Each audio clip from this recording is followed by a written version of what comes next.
Euskal Herriko Eskubide Sozialen Karta gea.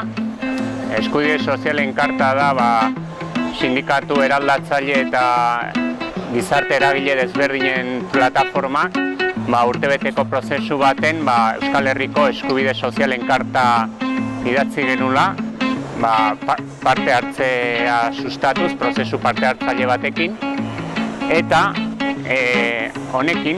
karta honekin gero programa sozial bat egin genuen eta manifestazio bat eskubide hauek aldarrikatzeko.